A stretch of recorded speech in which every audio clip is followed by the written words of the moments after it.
This is going to be a review of episodes 7 and 8 of season 3 of The Chosen, and I will also be giving my thoughts on the series overall. For those who aren't aware, The Chosen is a drama series streaming for free on various platforms that portrays the ministry of Jesus Christ and his apostles. The series is crowdfunded and produced through Angel Studios, and overall, I really like the first 3 seasons.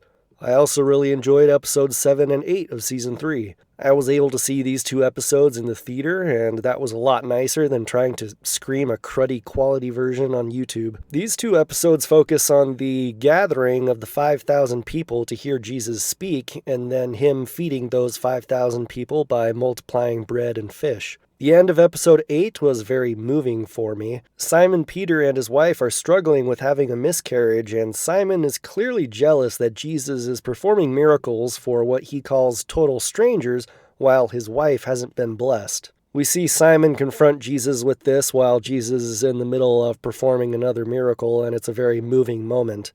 That's not in the Bible, but what I like about the show is that they will take a lot of issues that people today can identify with and then place them into the narrative and see how Jesus would respond to those things. In one example, in the second episode of season 3, little James, he has issues walking. He's often seen kind of hobbling around on a staff. He's able to witness Jesus healing other people, and James is even able to heal people himself. And he asks Jesus why he hasn't healed him yet, and Jesus gives him a profound answer, which I will not spoil here. I thought they did a good job portraying the miracle of feeding the 5,000. I always wondered what exactly that would have looked like, and they do a plausible recreation here. One issue that I have with season 3, however, is they spend way too much time on the marriage struggles with Simon Peter and his wife. I think it gets dragged out for too many episodes, and it is very stereotypical. You know, he shows up at the home and she doesn't talk to him because she's angry, but she won't say why she's angry, and he asks her why, and she says, "The fact that you even have to ask is the problem." And I'm thinking, why do people do that? Just say what you need to say. Say what you need to say. Say what you need to say.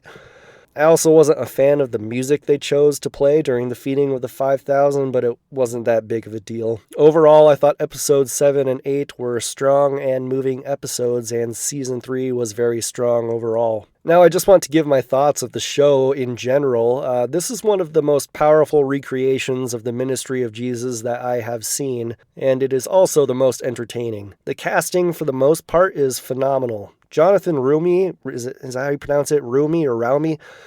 Plays Jesus, and he is by far my favorite on-screen representation of Jesus. I like his representation so much more simply because he's a likable guy. He's not a stone-cold robot just reciting King James English in a British accent. He laughs, he cries, he yells, he winks at people, he gives hugs, he dances, he celebrates holidays with his disciples, he acts like a real person. He even makes jokes. In one episode, he goes to a wedding with his disciples and they start dancing, and Simon teases Andrew by saying to Jesus, "Maybe you can perform a miracle and teach my brother Andrew how to dance." And Jesus says something like, "Hey, there are some things not even I can do."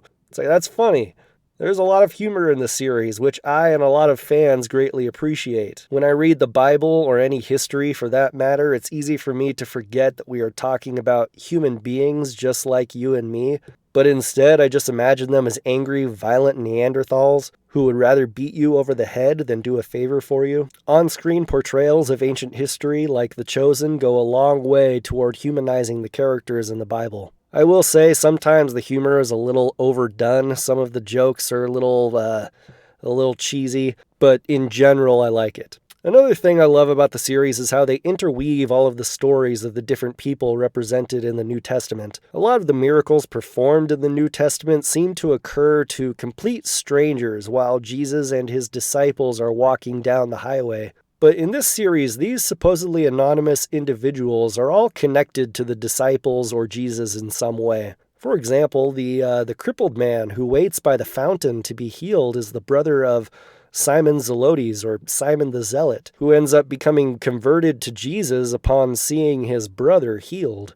Or one of the Roman centurions, who will be the subject of another miracle, I assume, in season 4, is a centurion who was assigned to guard Matthew while he collected taxes. What makes the miracles in this series very emotionally powerful to watch is they often provide a very thorough backstory to these individuals. We see the previously mentioned crippled man fall from a tree as a child and get abandoned by his brother. We see the lady with the issue of blood struggling to find work and obey the cleanliness rituals of the law of Moses. We see Mary contemplating jumping off a cliff due to her being tormented by demons. Simon Peter is struggling to pay his taxes, and so he spends all night trying to catch fish to sell, but he catches nothing.